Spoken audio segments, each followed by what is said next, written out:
தோல் அதாவது ஸ்கின்னுங்கிறது நம்ம பாடியில் இருக்கக்கூடிய ஒரு லார்ஜஸ்ட் ஆர்கன்னு சொல்லுவோம்.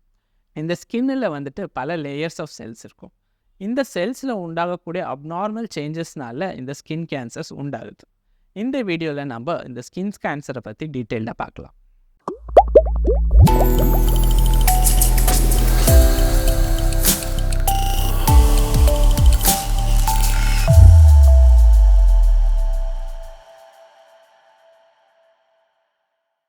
வணக்கம், நான் doctor Dayananda Srinivasan, cancer surgeon.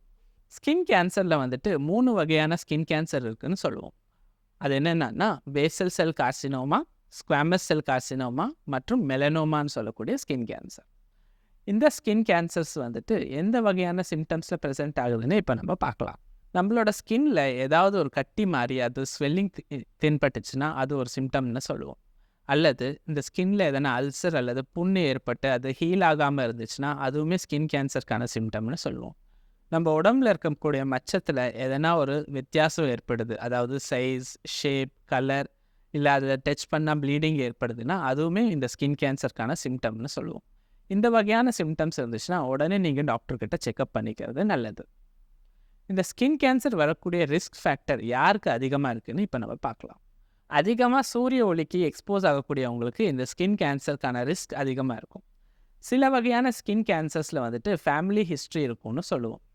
சில பேஷண்ட்ஸில் வந்துட்டு உறுப்பு மாற்று, அதாவது டிரான்ஸ்பிளான்ட் ஏற்பட்டிருந்துச்சுன்னா அல்லது ஹெச்ஐவி போல இன்ஃபெக்ஷன்ஸ் இருந்து அவங்களோட இம்யூனிட்டி குறைஞ்சிருந்துச்சுன்னா அவங்களுக்குமே இந்த ஸ்கின் கேன்சர் வர்றதுக்கான ரிஸ்க் அதிகமாக இருக்கும்னு சொல்லுவோம். இந்த மாதிரி சிம்டம்ஸ் இருந்து நீங்கள் டாக்டர்கிட்ட போனீங்கன்னா டாக்டர் அதை கிளினிக்கலாக செக் பண்ணிவிட்டு தேவைப்பட்ட அதுலேருந்து ஒரு பயாப்சி டெஸ்ட் பண்ணுவாங்க. இந்த பயாப்சியில் நம்மளுக்கு அது எந்த வகையான ஸ்கின் கேன்சர்னு டிடெக்ட் ஆகும். ஒன்ஸ் அது கேன்சர்னு கன்ஃபார்ம் ஆனதுக்கப்புறமா சில ஸ்கேன்ஸ் பண்ணுறது மூலமாக அது எந்த ஸ்டேஜில் இருக்குதுன்னு தெரிஞ்சுக்குவாங்க. ஸ்டேஜ் கன்ஃபார்ம் ஆனதுக்கப்புறமா அதுக்கான ட்ரீட்மெண்ட்டை கொடுக்குவாங்க. ஸ்கின் கேன்சருக்கான ட்ரீட்மெண்ட் என்னன்றது இப்போ நம்ம பார்க்கலாம். நார்மலாக ஸ்கின் கேன்சரில் அந்த ஸ்கின் கேன்சர் லிம்ஃப் நோட்ஸ், அதாவது நெறிக்கட்டிக்கு பரவக்கூடிய ரிஸ்க் அதிகமாக இருக்கும். இந்த ஸ்கின் கேன்சரில் வேறு எங்கேயும் பரவாமல் அந்த பகுதியில் மட்டும் இருந்துச்சுன்னா அதை சர்ஜரி மூலமாக நம்ம ரிமூவ் பண்ண வேண்டியிருக்கும். ரிமூவ் பண்ணதுக்கப்புறமா அந்த ஸ்கின்னை கவர் பண்ணுறதுக்கு ஃப்ளாப் ரிப்பேர் அல்லது பிளாஸ்டிக் சர்ஜரி பண்ண வேண்டியிருக்கும். இந்த ரிமூவ் பண்ண டிஷ்யூவெல்லாம் டெஸ்டிங் அனுப்புறது மூலமாக ஃபர்தராக கீமோதெரப்பி அல்லது ரேடியேஷன் தேவைப்படுமான்னு நம்ம டிசைட் பண்ணுவோம். இந்த மெலனோமான்னு சொல்லக்கூடிய ஒரு வகையான ஸ்கின் கேன்சர் ரொம்ப வேகமாக வளரக்கூடிய தன்மை கொண்டது. இந்த மெலனோமானது நம்மளோட மச்சத்துலேருந்து உண்டாகக்கூடிய ஒரு கேன்சர்னு சொல்லுவோம்.